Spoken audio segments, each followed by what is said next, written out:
Hello, bonjour, je vais parler de la princesse Eugénie New York, de son mari et de son avenir en Angleterre. On vient d'apprendre une chose assez intéressante, c'est que son mari, Jack Borsbank, vient de trouver un nouveau travail. C'est un travail qui sera localisé au Portugal. Donc il devra travailler pendant quelques années à Costa Terra Golf et Ocean Club. C'est un club de golf, un club privé. Et il a été recruté par un millionnaire qui est le propriétaire de ce club-là. Il s'appelle Mike Meldman. Qu'est-ce que ça veut dire? Ça veut dire en fait que la princesse Eugénie va devoir déménager au Portugal. Elle vivait auparavant dans la maison de Prince Harry, de Meghan Markle, Frogmore Cottage. Si vous vous souvenez, le Prince Harry et Meghan Markle avaient autorisé la princesse Eugénie à y vivre alors qu'ils sont à l'étranger. Le départ de Eugénie coïncide en même temps à l'arrivée de Meghan Markle. Donc, on nous apprend que le couple a déjà déménagé pour permettre à Harry et Meghan de s'installer pendant les quelques jours, voire semaines, qui vont rester en Angleterre.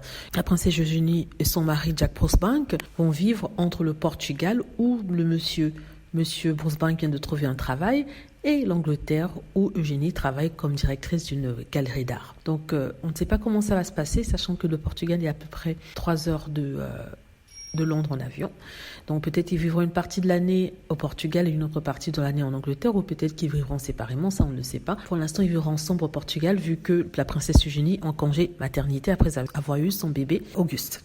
Voilà, donc une nouvelle qui a surpris parce qu'on ne s'attendait pas à ce qu'ils choisissent le Portugal pour aller vivre. En même temps, ça les éloigne de la toxicité qu'il y avait en Angleterre parce qu'elle soutenait le prince Harry et Meghan Markle et s'est vue attaquée par les fans de la famille royale et des Cambridge. Avec les journaux qui écrivent des horreurs sur elle, peut-être cet éloignement lui sera bénéfique dans le sens où elle ne sera plus la cible des journaux parce qu'ils n'auront plus d'informations. Il y a quelques semaines, on disait en fait qu'elle souhaitait avoir une maison à Windsor, une maison que souhaitait avoir les Cambridge et qu'elle devra accepter le fait qu'elle ne soit pas un membre senior de la famille royale. En fait, je crois que tout ça a été inventé par les tabloïds et le fait qu'il déménage au Portugal, qui n'est pas une décision qui a été prise du jour au lendemain, prouve que tout ce qui avait été écrit sur elle et la fameuse maison qu'elle souhaitait avoir ou que le prince Andrew souhaitait avoir pour elle était complètement faux. Voilà, dites-moi ce que vous en pensez. J'espère que vous avez aimé la vidéo. N'hésitez pas à cliquer sur like si c'est le cas, à vous abonner pour plus de vidéos et à cliquer sur la petite cloche afin d'être averti lorsque je poste une nouvelle vidéo. Merci.